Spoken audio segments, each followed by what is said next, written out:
প্রিয় শিক্ষার্থীবৃন্দ, আশা করি তোমরা সবাই ভালো আছো। অনেকদিন পরে তোমাদেরকে তোমাদের সাথে অনলাইন ক্লাসে কথা বলতেছি। তো মিড টার্ম পরীক্ষার কারণে বা মিড টার্ম পরীক্ষার পরে আরো এক সপ্তাহ অর্থাৎ কয়েকদিন যে গেছিল সের ভিতরে হয়তো একটা ক্লাস হওয়ার কথা ছিল অথবা ছিল না। শনি রোববার, তো রোববার আমরা আসলে নিতে পারি নাই, শনিবার পর্যন্ত তো পরীক্ষাই ছিল। তো যাই হোক, আজকে আমি তোমাদেরকে অ্যাডভান্স ইলেকট্রিসিটির আর একটা ক্লাস নিয়ে আলোচনা করতে চাচ্ছি। তো তোমাদের সবাইকে স্বাগতম জানিয়ে শুরু করছি। আজকে আমি যে বিষয়টা নিয়ে আলোচনা করব সেটা হচ্ছে statically and dynamically induced EMF, অর্থাৎ স্থিরভাবে এবং গতিশীলভাবে কিভাবে ইএমএফ উৎপন্ন হয়। আমরা জানি যে আসলে ইএমএফ উৎপন্ন হওয়ার শর্ত কি। এটা বেসিক ইলেকট্রিসিটিতে তোমরা ফার্স্ট সেমিস্টারে পড়ে আসার কথা, ফ্যারাডের সূত্র বা ফ্যারাডের লতে পড়ে আসছো। তারপর আমি একটু আবার মনে করাই দিই, কোনো একটা পরিবাহীতে কখন ইএমএফ উৎপন্ন হবে বা ইনডিউসড হবে। ইএমএফটা তো আমরা জানি ইলেকট্রোমোটিভ ফোর্স, অর্থাৎ ভোল্টেজ উৎপন্ন হওয়া, এক কথায় ভোল্টেজ। আমাদের কারেন্ট বা ইলেকট্রনের প্রবাহ ঘটানোর জন্য যে বল বা শক্তি দরকার সেটাকে আমরা বলবো ইএমএফ বা ইলেকট্রোমোটিভ ফোর্স।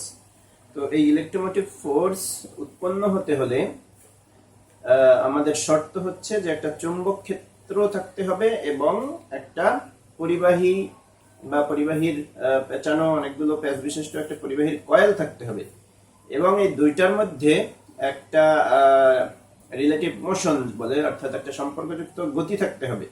মানে ফ্লাক্সের সংশ্লিষ্ট ফ্লাক্স, অর্থাৎ কয়েলের সাথে বা এই পরিবাহীর সাথে যে ফ্লাক্স বা চুম্বক বলরেখাগুলো সংশ্লিষ্ট হবে, সেই বলরেখাগুলোর পরিবর্তন হতে হবে, সময়ের সাথে পরিবর্তন হতে হবে।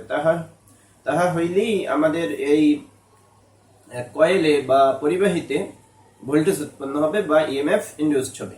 এটাই হচ্ছে ইএমএফ ইনডিউসড হওয়ার মূল থিম। এখন দেখো, এই ঘটনাটা দুইভাবে ঘটতে পারে। একটা হচ্ছে স্ট্যাটিক্যালি আর একটা হচ্ছে ডাইনামিক্যালি। এখন দেখো, স্ট্যাটিক্যালি বা স্থিরভাবে ইএমএফ কিভাবে আবিষ্ট হয় বা কোন জায়গাগুলোতে এটা হতে পারে। এখানে বুঝতে হবে যে স্ট্যাটিক্যালি মানে স্থির। তো কোনটা স্থির থাকবে? এই যে অংশে আমাদের ইএমএফ আবিষ্ট হবে বা ইনডিউসড হবে, সেই অংশটা যদি স্থির থাকে তাহলে আমরা সেটাকে বলবো স্ট্যাটিক্যালি ইনডিউসড ইএমএফ বা স্থিরভাবে উৎপন্ন বা আবেশিত ভোল্টেজ বা ইএমএফ।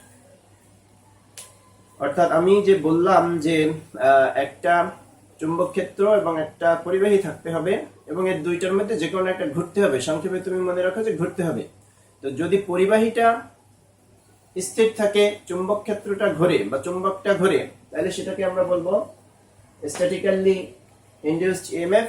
আর যদি এর উল্টো হয়, অর্থাৎ যদি পরিবাহীটা ঘোরে এবং চুম্বক ক্ষেত্রটা স্থির থাকে, তাহলে আমরা সেটাকে বলবো ডাইনামিক্যালি বা গতিশীলভাবে আবেশিত ইএমএফ বা ডাইনামিক্যালি ইনডিউসড ইএমএফ। আশা করি তোমরা বুঝতে পারছো। তো বাস্তবে কোন যন্ত্রে কোনটা ইউজ হয় দেখো। এই ডাইনামিক্যালি ইনডিউসড ইএমএফ এইভাবে ইএমএফ উৎপন্ন হয় ডিসি জেনারেটরে। জেনারেটর এবং অল্টারনেটর সম্পর্কে তোমাদের হয়তোবা অতটা ধারণা নাই, তোমরা যেহেতু থার্ড সেমিস্টারে মাত্র। এই বিষয়গুলো উচ্চতর সেমিস্টারে পড়ানো হবে।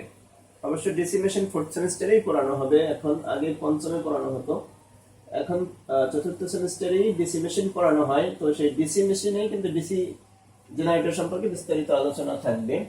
আর অল্টারনেটর বা ট্রান্সফরমার সম্পর্কে তোমরা ষষ্ঠ সেমিস্টারে উঠলে সেখানে এসি মেশিন অন একটা সাবজেক্ট থাকবে, সেই সাবজেক্টে তোমরা এই অল্টারনেটর এবং ট্রান্সফরমার সম্পর্কে পড়াশোনা করবা। তো যাই হোক, দেখো মনে রাখবা যে ডিসি জেনারেটরে ডাইনামিক্যালি ইনডিউসড ইএমএফ উৎপন্ন হয় বা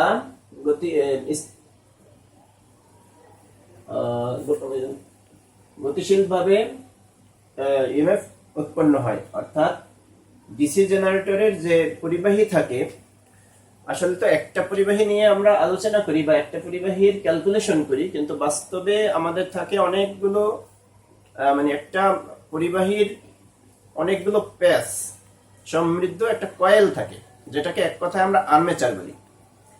আর্মেচার তোমরা অনেকে শুনে থাকতে পারো, আর্মেচার। আর চুম্বক ক্ষেত্র যেটাকে আমরা বলি, একটা নর্থ পোল, একটা সাউথ পোল বা এরকম অনেকগুলো পোলের সমন্বয়ে যে চুম্বক ক্ষেত্রটা তৈরি হয়, এটাকে আমরা সংক্ষেপে ফিল্ড বলি। এই কথা দুটো তোমাদের মনে রাখতে হবে। তো ফিল্ডের ভিতরে আর্মেচার যখন ঘুরবে, তখন এই আর্মেচারে ভোল্টেজ উৎপন্ন হবে, এবং এটাই একটা ডিসি জেনারেটরের মেইন প্রিন্সিপাল। বিস্তারিত আরো ব্যাখ্যা আছে, সেটা ওই সেমিস্টারে গেলে আলোচনা হবে। তো এইভাবে উৎপন্ন হয়, অর্থাৎ একটা স্থির চুম্বক ক্ষেত্রের মধ্যে যদি একটা আর্মেচার ঘুরে বা একটা কয়েল ঘুরে বা একটা পরিবাহী ঘুরে যদি ইএমএফ উৎপন্ন হয়, তাহলে সেটাকে বলবো আমরা ডাইনামিক্যালি ইনডিউসড ইএমএফ। আর যদি এই কন্ডাক্টর বা কয়েল বা আর্মেচারটা স্থির থাকে, চুম্বক ক্ষেত্রটা ঘোরে, অর্থাৎ এই চুম্বকটা ঘোরে, তাহলে সেটাকে আমরা বলবো স্ট্যাটিক্যালি ইনডিউসড ইএমএফ। এই ঘটনাটা ঘটে অল্টারনেটরে। আবার আমাদের এই যে ট্রান্সফরমারে কোনোটাই ঘোরে না, অর্থাৎ এখানে আসলে দুইটা কয়েল থাকে জাস্ট, কিন্তু এর ফ্লাক্সটা অটোমেটিক্যালি পরিবর্তন হয়, কারণ এর যে ইনপুটে যে সাপ্লাই আসে এটা অবশ্যই অল্টারনেটিং আসে, অর্থাৎ অল্টারনেটর থেকেই এটা পরিবর্তন যে হচ্ছে, সেই পরিবর্তনের দরুন দেখা যায় যে এই ট্রান্সফরমারের প্রাইমারিতে ভোল্টেজ দিলে সেকেন্ডারিতে অটোমেটিক্যালি ভোল্টেজ ইনডিউসড হয়, যেটাকে মিউচুয়াল ইন্ডাকট্যান্স বা মিউচুয়ালি ইনডিউসড ইএমএফ বলে। তো আমরা সে বিষয়ে পরে আরেকদিন আলোচনা করব।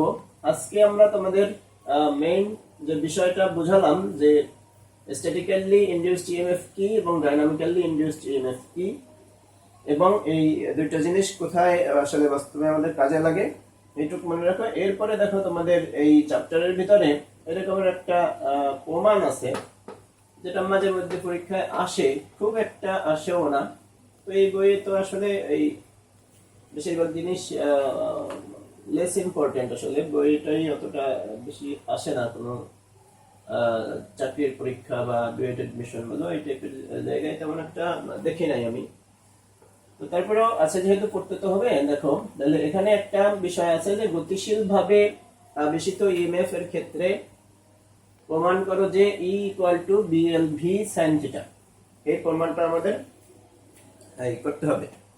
আচ্ছা, যাই হোক, তোমাদের এই প্রমাণটা যাওয়ার আগে একটু বলে রাখি যে এই বইয়ে আরো হয়তোবা 5-6টা চ্যাপ্টার আছে, এবং এই চ্যাপ্টারগুলোতে একটু ম্যাথমেটিক্যাল টার্ম বা ম্যাথ আছে।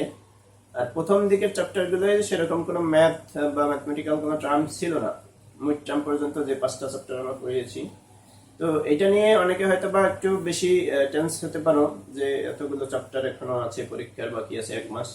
তো আমি মনে করি টেন্স হওয়ার দরকার নাই, প্রথম দিকের চ্যাপ্টারগুলো ভালো করে পড়লেই আশা করা যায় এই সেমিস্টারে তুমি ভালো করতে পারবা। আর এই যে ম্যাথগুলো আছে বা যে ম্যাথমেটিক্যাল টার্মগুলো আছে, এগুলো এই ম্যাথগুলো তেমন একটা দেখবা যে আসে না পরীক্ষায়, হ্যাঁ, বা আসলেও শুধু একটা সূত্রটা যদি তোমার জানা থাকে, সূত্রে বসাই দিলে হয়ে যায়, এই টাইপের ম্যাথই বেশি। হ্যাঁ, আসলে 2-1টা আসতে পারে। তো এই জন্য অত বেশি টেনশন করার দরকার নাই। আর এই সেমিস্টারটা যেহেতু শর্ট সেমিস্টার এবং ক্লাস অতটা এই ডিরেক্টলি হয়নি, ফিজিক্যালি হয়নি, অনলাইনে ক্লাস হচ্ছে, যার জন্য আমি মনে করি তোমরা সহজ টাইপের জিনিসগুলো এই বেশি ফলো করো, সহজ টাইপের জিনিসগুলোকে বেশি গুরুত্ব দাও, তাইলেই ফাইনাল এক্সাম আশা করি ভালো হবে। হ্যাঁ, আর আমাদের এই ক্লাস তোমাদের হয়তো অনেকের প্রশ্ন থাকে যে ক্লাসগুলো ঠিক মতন হচ্ছে না, বা অনলাইনে না হয় অফলাইনে হইলে ভালো হতো। তো এটা আসলে তোমাকে তো ওভাবে বোঝানো যাবে না, অনেক সীমাবদ্ধতা আছে, টিচারের অনেক স্বল্পতা আছে, তারপরে তোমার এই মূলত টিচারের স্বল্পতার কারণেই এই সরাসরি ক্লাসটা নেওয়া যাচ্ছে না, বা আরো প্রশাসনের আরো কিছু বিষয় থাকতে পারে, আমিও তো সবকিছু জানবো না। আমরা যেটা দেখতেছি সেটা হচ্ছে টিচারের স্বল্পতা। আমাদের এক একজনের অনেকগুলো ক্লাস, হ্যাঁ, যেমন আমার কথা যদি আমি বলি, তো আমার এই যে তোমাদের সাবজেক্টটাই, এই সাবজেক্টটা আমার অতিরিক্ত পড়াতে হচ্ছে। আমার যে মূল রুটিন ছিল এই সেমিস্টারের জন্য, আমাদের যে মূল রুটিন তৈরি করা হয়েছিল, সেই রুটিনে কিন্তু এই অ্যাডভান্স ইলেকট্রিসিটি সাবজেক্ট আমার ছিল না। এটা আমাদের যে গেস্ট কিছু লেকচারার আসে, সেই লেকচারারদের ছিল এই ক্লাসটা নেওয়ার কথা। তো যে কোনো কারণে এই সেমিস্টারে কোনো গেস্ট লেকচারার নেওয়া হয়নি, যার জন্য এই ক্লাসটা কিন্তু আমাকে নিতে হচ্ছে। একইভাবে আমি ফার্স্ট সেমিস্টারের একটা engineering materials, electrical engineering materials subject, সেই সাবজেক্টটাও কিন্তু আমার ছিল না, এটাও গেস্ট লেকচারার ছিল, সেই সাবজেক্টটাও আমাকে নিতে হচ্ছে। একইভাবে ইলেকট্রিক্যাল পঞ্চম সেমিস্টারের একটা কোর্স আছে রিনিউয়েবল এনার্জি, এই সাবজেক্টটাও আমার ছিল না। এই সাবজেক্টটা আমাদের একজন সিনিয়র স্যারের ছিল, সেই স্যার ট্রেনিং এ থাকার কারণে এই ক্লাসটাও কিন্তু অনলাইন অফলাইন দুই জায়গায় আমাকে নিতে হচ্ছে। এগুলো অনলাইন অফলাইন, অর্থাৎ প্র্যাকটিক্যাল গুলো অফলাইনে আমাকে নিতে হচ্ছে, থিওরিটিক্যাল গুলো অনলাইনে নিতে হচ্ছে। তো সব মিলিয়ে দেখা যাচ্ছে যে আসলে ক্লাসের সংখ্যা অনেক বেড়ে গেছে। আর আমার যে ক্লাসগুলো ছিল, যেমন electrical engineering fundamental, civil, mechanical, computer, electronics, mining, এদের সবার এই ক্লাসটা আছে, এটাও আমাকে তো নিতে হচ্ছেই। দেন সুইচ গিয়ার অ্যান্ড প্রোটেকশন নামে একটা সাবজেক্ট সপ্তম সেমিস্টারের ছিল, সেই সাবজেক্টটাও কিন্তু আমাকে নিতে হচ্ছে। যদিও সেটার থিওরিটা আব্দুল হালিম স্যার, আমাদের একজন সিনিয়র স্যার, উনি থিওরিটা নিচ্ছে, কিন্তু প্র্যাকটিক্যালটা আবার আমাকে নিতে হচ্ছে। আবার ওই স্টুডেন্টরা প্র্যাকটিক্যাল ক্লাসে গেলে আমাকে বলে যে থিওরিগুলো একটু দেখানোর জন্য। তো দেখা যায় যে ওই সাবজেক্টের প্র্যাকটিক্যাল আবার আমাদের ল্যাবে তেমন কিছু নাই, যার জন্য দেখা যায় যে থিওরি গুলো একটু দেখাইতে হয়, বা থিওরি রিলেটেড প্র্যাকটিক্যালি বেশি। হ্যাঁ, তো এই সব বিষয়গুলো নিয়ে আসলে আমরা এই খুবই ব্যস্ততার মধ্যে বা খুবই একটা প্রেশারের মধ্যে দিয়ে সময় পার করতেছি। এর মধ্যে আবার তোমাদের যে মিডটার্মের খাতাগুলো, এগুলো তো আমাদের দেখতে হয় বা দেখতে হবে। তো অনেকগুলো খাতা, আমি আর অনেকগুলো গ্রুপের খাতা, যেমন যদি একটু বলি যে সিভিলেরই আছে আমার 4 গ্রুপ, মেকানিক্যালের 4 গ্রুপ, ইলেকট্রনিক্সের 4 গ্রুপ, তারপরে তোমার কতগুলো হলো, এরপরে মাইনিং এর আছে 2 গ্রুপ। তো মাইনিং এর স্টুডেন্ট কম, যেহেতু 2 গ্রুপ মিলে একটা গ্রুপ ধরতে পারো। এই ছাড়াও এই যে পাওয়ারের 2 গ্রুপ, অবশ্য পাওয়ারের খাতাটা আমি দেখবো না। ইলেকট্রিক্যালের ফার্স্ট সেমিস্টারের আছে 4 গ্রুপ, থার্ডের আছে তোমরা 4 গ্রুপ, পঞ্চমের আছে 4 গ্রুপ। এরকমের সব মিলিয়ে দেখা যায় যে প্রায় 30টা গ্রুপের খাতা দেখতে হবে। হ্যাঁ, তো সব মিলিয়ে খুবই একটা চাপের মধ্যে, অল্প সময়ে অনেক কাজ।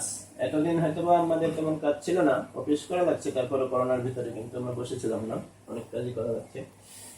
যাই হোক, এই বিষয়গুলো এই তোমাদের সাথে শেয়ার এই জন্য করলাম যে তোমরা হয়তো বা ভাবতে পারো যে স্যাররা আমাদের অনলাইনে ক্লাস নিচ্ছে, বা সেটাও অতটা ভালোভাবে এফেক্টিভলি নিচ্ছে না, সরাসরি নিতে পারতো চাইলেই। কিন্তু আসলে এই এই জিনিসগুলো তোমাদের যাতে ক্লিয়ার হয় এই জন্য একটু শেয়ার করলাম। প্র্যাকটিক্যাল ক্লাসের ক্ষেত্রে গেলেও দেখা যায় যে আমার একই টাইমে 2-3টা ক্লাস থাকে অনেকদিন। হ্যাঁ, যার জন্য প্র্যাকটিক্যাল ক্লাসেও হয়তো বা ফুল টাইম সব গ্রুপে দিতে পারি না। আচ্ছা, যাই হোক, তাহলে দেখো আমি যে প্রমাণটা দেখাতে চাইছিলাম, আসলে প্রমাণগুলো তো এভাবে লিখে রাখে বুঝিয়ে দিলে তেমন একটা এফেক্টিভ হয় না, আমি জানি। কিন্তু এটা যদি আমি এখানে লিখে লিখে বুঝাইতে পারতাম তাহলে ভালো হতো। কিন্তু তাইলে হয়তো কি, তাহলে এবার দেখা যেত যে ভিডিওটা অনেক বড় হয়ে যেত, বা এই লেখাটা অতটা সুন্দর হতো না। আমি যখন তাড়াতাড়ি লিখতাম লেখাগুলো হয়তো বুঝতে পারতাম না, যদিও এখনো ভালোভাবে বুঝতে পারবো না। লেখাগুলো সাইজ ছোট, কারণ বোর্ড ছোট, বোর্ডে ধরাইতে হচ্ছে, আবার এই আমার হাতের লেখা অতটা সুন্দর না। তো এই জন্য একটু আগেই লিখে রাখছি। দেখো, তাহলে আমার মেইন ফরম্যাট হচ্ছে E=BLV sin θ। যদিও ইন্ডাস্ট্রি ইএমএফ আমরা ফ্যারাডের সূত্র দিয়েই সবখানে কাজে লাগে, এই সূত্র কোথাও কাজে লাগতে আমি দেখি নাই। আচ্ছা, তারপরে দেখো এটা যদি আসে আর কি, তাহলে আমার সংক্ষেপে বইয়ের সাথে মিল আছে, একটু সেন্স থাকতে পারে, আর কি হচ্ছে একটু সিম্পল হবে। এবং প্রথমেই ধরি যে এল মিটার দৈর্ঘ্য বিশিষ্ট একটি পরিবাহী, অর্থাৎ যেহেতু ভোল্টেজ উৎপন্ন হওয়ার একটা বিষয়, তাহলে এখানে অবশ্যই মনে রাখতে হবে চুম্বক ক্ষেত্র লাগবে এবং একটা পরিবাহী লাগবে। এই দুটো জিনিস আগে মাথায় আনতে হবে। তাহলে আমি ধরে নিলাম যে এল মিটার দৈর্ঘ্য বিশিষ্ট একটি পরিবাহী। হ্যাঁ, আমরা একটি পরিবাহী নিয়ে কথা বলবো, বাস্তবে কিন্তু আমাদের থাকবে অনেকগুলো পরিবাহী। তো আমি যদি একটা পরিবাহীতে উৎপন্ন ভোল্টেজ বের করতে পারি, তাহলে 1000 পরিবাহীর উৎপন্ন ভোল্টেজ আমি বের করতে পারবো না? অবশ্যই পারবো। যদি একটা পরিবাহীতে 2 ভোল্ট উৎপন্ন হয়, তাহলে 1000 পরিবাহীতে কি হবে? 2000 ভোল্ট উৎপন্ন হবে। 2 × 1000, ঠিক আছে? তো আমরা একটার জন্যই বের করব, তারপরে যতগুলো পরিবাহী থাকে সে ততগুলো দিয়ে গুণ করে দেব। তো দেখো আমি ধরবো কি, প্রথমে ধরলাম একটা নির্দিষ্ট লেন্থ থাকতে হবে তো পরিবাহী, না নাহলে তো আমার সঠিক ক্যালকুলেশন আসবে না। এই জন্য আমি ধরে নিলাম এল মিটার। এল মিটার দৈর্ঘ্য বিশিষ্ট একটি পরিবাহী, এটা B weber per metre square, B weber per metre square, অর্থাৎ ফ্লাক্স ডেনসিটি। ফ্লাক্স বলতে কি বোঝায় এটা তোমাদের জানার কথা, অর্থাৎ চুম্বকের যে বলরেখা সেই বলরেখার সমষ্টি বা অনেকগুলো বলরেখাকে একত্রে বলা হয় ফ্লাক্স, ম্যাগনেটিক ফ্লাক্স। এই ফ্লাক্স যদি একটা নির্দিষ্ট আয়তন ক্ষেত্রফলের উপরে যে পরিমাণ ফ্লাক্স পতিত হয় বা যে পরিমাণ ফ্লাক্স নির্গত হয় বা থাকে সেইটাকে বলা হয় ফ্লাক্স ডেনসিটি। হ্যাঁ, অর্থাৎ একটা নির্দিষ্ট এরিয়া, একটা নির্দিষ্ট এরিয়ার উপরে যে পরিমাণ ফ্লাক্স থাকে সেটাকে বলা হয় ফ্লাক্স ডেনসিটি। এটাকে প্রকাশ করা হয় বি দিয়ে, এভাবে পড়ার কথা, B equal to phi by A. অর্থাৎ এ যদি একটা ক্ষেত্রফল হয় বা একটা এরিয়া হয়, এই ক্ষেত্রফলের উপরে যে পরিমাণ ফ্লাক্স থাকবে সেটাকে আমরা বলবো ফ্লাক্স ডেনসিটি। তো আমি ধরে নিলাম, আর ফ্লাক্সের এককটা কি, ফ্লাক্সের এককটা হচ্ছে ওয়েবার, আর এরিয়ার এককটা আমি এখানে মিটারে ধরলাম, অর্থাৎ মিটার স্কয়ারে। তাইলে আমি ধরলাম এল দৈর্ঘ্য বিশিষ্ট একটি পরিবাহী যেটি বি ওয়েবার পার মিটার স্কয়ারের একটি চুম্বক ক্ষেত্রের সমকোণে ভি মিটার পার সেকেন্ড বেগে ঘুরছে। অবশ্যই আমি আগেই বলেছি যে ভোল্টেজ উৎপন্ন হতে হলে, ইএমএফ আবিষ্ট বা ইনডিউসড হতে হলে একটা চুম্বক ক্ষেত্র লাগবে, একটা পরিবাহী লাগবে, এবং তাদের মধ্যে যে কোনো একটা মুভ করতে হবে বা ঘুরতে হবে। তো দেখো এই তিনটা জিনিস এখানে চলে আসছে। প্রথমে আমি এটা যেহেতু গতিশীল ভাবে আবেশিত ইএমএফ হবে, তাইলে অবশ্যই পরিবাহীটা ঘুরবে। দেখো তাহলে প্রথমে সেই পরিবাহীটা নিলাম আমি এল মিটার দৈর্ঘ্যের পরিবাহী, চুম্বক ক্ষেত্রটা নিলাম বি ওয়েবার পার মিটার স্কয়ারের একটা চুম্বক ক্ষেত্র, এবং এখানে যে পরিবাহীটা নিলাম সেই পরিবাহীটা এই চুম্বক ক্ষেত্রের মধ্যে ভি, হ্যাঁ এটা ভি আর এটা ভি মিটার পার সেকেন্ড বেগে ঘুরছে। এখন দেখো তাহলে এই পরিবাহীটা তো ঘুরতেই থাকবে, তো আমি একটা ক্ষুদ্র সময়ে আমি এটাকে ক্যালকুলেশন করব, ক্ষুদ্র সময়ে। হ্যাঁ, ক্ষুদ্র সময়কে সাধারণত আমরা সময়কে আমরা টি দিয়ে প্রকাশ করি, ক্ষুদ্র সময়কে ডিটি দিয়ে প্রকাশ করি। ক্যালকুলাসের বিষয়গুলো তোমরা সেকেন্ড সেমিস্টারে পড়ে আসছো, একটু বোঝার কথা, না বুঝলে মুখস্থ করবা। তো আমি ধরলাম যে পরিবাহীটা ডিটি সেকেন্ড সময়ে ডিএক্স দূরত্ব বা ক্ষুদ্র দূরত্ব অতিক্রম করছে। হ্যাঁ, যেহেতু পরিবাহীটা ঘুরতেছে তাহলে সে একটা ক্ষুদ্র সময় অর্থাৎ ডিটি সময়, মানে খুব একটা সামান্য সময়, এক সেকেন্ডের কম বা এরকম একটা সামান্য সময়ে সে খুব ছোট একটা দূরত্ব অর্থাৎ ডিএক্স দূরত্ব অতিক্রম করছে। হ্যাঁ, তাইলে পরিবাহীর মোট অতিক্রান্ত দূরত্ব কত হবে? যে পরিমাণ ওই ক্ষুদ্র সময়ে যে পরিমাণ ক্ষুদ্র দূরত্ব অতিক্রম করছে তার সাথে তার যে নিজের দৈর্ঘ্য সেই পরিমাণ তো অবশ্যই অতিক্রম করবে। হ্যাঁ, তাইলে অতিক্রান্ত দূরত্ব হবে তার লেন্থ যেটা এল এবং তার সাথে ইনটু ডিএক্স। তাহলে যদি এই পরিমাণ ফ্লাক্স দূরত্ব অতিক্রম করে, দূরত্ব তার কোথায় অতিক্রম করছে? অবশ্যই চুম্বক ক্ষেত্রের মধ্যে, ফ্লাক্সের মধ্যে। ফ্লাক্সের মধ্যে যদি অতিক্রম করে, অর্থাৎ এই রেখাটা যদি এখান থেকে সরে কিছুটা এদিকে চলে আসে, তাহলে সে কিছু ফ্লাক্স সংশ্লিষ্ট হবে ফ্লাক্সের সাথে, বা ফ্লাক্স কর্তন করবে যেটাকে আমরা বলি অনেক সময়। তাহলে সেই ফ্লাক্স কর্তনটা আমি যদি ধরি ডি ফাই, তাহলে ফ্লাক্স কর্তনটা কত হবে? ফ্লাক্স ডেনসিটি ইনটু অতিক্রান্ত দূরত্ব। অর্থাৎ এর মধ্যে যে ফ্লাক্স গুলো ছিল, কতগুলো বলরেখা ছিল, তার যে ঘনত্ব এবং তার সাথে সে কতটুকু দূরত্ব অতিক্রম করছে। হ্যাঁ, যত অতিক্রম করবে ততই তো ফ্লাক্স বেশি কর্তন করবে। তাহলে ফ্লাক্স কর্তন হবে ফ্লাক্স ডেনসিটি ইনটু অতিক্রান্ত দূরত্ব। তাহলে ফ্লাক্স ডেনসিটি হচ্ছে আমাদের বি এবং অতিক্রান্ত দূরত্ব হচ্ছে এল ইনটু ডিএক্স। দেখো তাহলে এটা একটু কয়বার লিখলাম এবার। এই পর্যন্ত আসার পর আমরা জানি যে ফ্যারাডের সূত্র মতে আমরা জানি যে কোনো একটা পরিবাহীতে উৎপন্ন voltage E equal to N d phi by dt. এখানে এনটা হচ্ছে কি, এখানে এন হচ্ছে পরিবাহীর সংখ্যা, নাম্বার অফ কন্ডাক্টর। তো আমরা যেহেতু একটা পরিবাহী নিয়ে কথা বলতেছি, একটা পরিবাহী খেয়াল করো, তাহলে এখানে এন এর মান 1। তো দেখো তাহলে এটা যদি হয়, তাহলে দেখো এন থাকলো, ডি ফাই এর মানটা আমি বসাই দিলাম। এই যে ডি ফাই সমান, এই যে ডি ফাই, দেখো ডি ফাই সমান আমি জানি বিএল ডিএক্স, সেই বিএল ডিএক্স বসাই দিলাম, আর নিচে ডিটি থাকলো। হ্যাঁ, এরপরে দেখো এন যেহেতু একটা পরিবাহী নিয়ে কথা বলতেছি, তাহলে এন ওয়ান এর মান আর দিতে হচ্ছে না, অন লেখা না লেখা সেম। তাহলে এখানে বিএল টা থাকলো আর ডিএক্স বাই ডিটি কে আমি এখানে আলাদা করে লিখলাম। তাহলে দেখো ডিএক্স বাই ডিটি মানে তো ভি, ডিএক্স বাই ডিটি মানে কি, একটা নির্দিষ্ট সময়ে যে পরিমাণ দূরত্ব অতিক্রম করছে সেটাই তো তার বেগ, তাই না, মিটার পার সেকেন্ড। তাহলে দেখো এই এক্স মিটার যদি দূরত্ব অতিক্রম করে টি পরিমাণ টি সেকেন্ডে, তাহলে সেটাকে আমরা লিখতে পারি ভি। তাহলে হয়ে গেল আমাদের E equal to BL V. এখন দেখো এই পর্যন্তই হচ্ছে আমাদের প্রমাণ। যদি সমকোণে থাকে, এখানে বলা হচ্ছে সমকোণে, দেখো চুম্বক ক্ষেত্রের সমকোণে, যদি চুম্বক ক্ষেত্রের সাথে এটা সমকোণে থাকে তাহলে বিএল ভি। আর যদি চুম্বক ক্ষেত্রের সাথে এটা কোনো একটা কৌণিক মানে থাকে, অর্থাৎ থিটা পরিমাণ কোণ, দেখো থিটা কোণে যদি থাকে তাইলে এটা হয়ে যাবে তখন আমাদের ই ইকুয়াল টু আমরা লিখতে পারবো B L V sine theta. অর্থাৎ যখন এখানে একটা কৌণিক দূরত্ব থাকবে ফ্লাক্সের সাথে, সেটা থিটা ধরলে থিটা, এখন কিন্তু এখানে যে উৎপন্ন ইএমএফ আবিষ্ট হবে সেটা দুইটা উপাংশ থাকে সাধারণত, দুইটা উপাংশ থাকে, যার মধ্যে এই সাইন উপাংশটা মূলত এখানে কার্যকারী থাকবে, কস উপাংশটা ওই ফ্লাক্সের সাথে দেখা যাবে যে সমান্তরাল হওয়ার কারণে ওটা কার্যকারী হবে না, ওটা আসলে কাজে লাগবে না, যার জন্য প্রমাণটা হবে আমাদের কি বিএল ভি সাইন থিটা। তো এই হচ্ছে আমাদের মোটামুটি এই প্রমাণ। তো আসলে এভাবেই আসতে পারে, দেখা যায় গতিশীল ভাবে আবেশিত ইএমএফ এর ক্ষেত্রে E equal to BL V sine theta, অথবা গতিশীল ভাবে আবেশিত ইএমএফ এর সমীকরণ প্রতিপাদন করো। তো যদি আসে, আশা করি তোমরা লিখতে পারবা। তো আজকে এই পর্যন্তই, তোমরা ভালো থাকবা। নেক্সট ক্লাসে আবার কোনো একটা টপিকস নিয়ে আলোচনা করব। সে পর্যন্ত সবাই ভালো থাকো।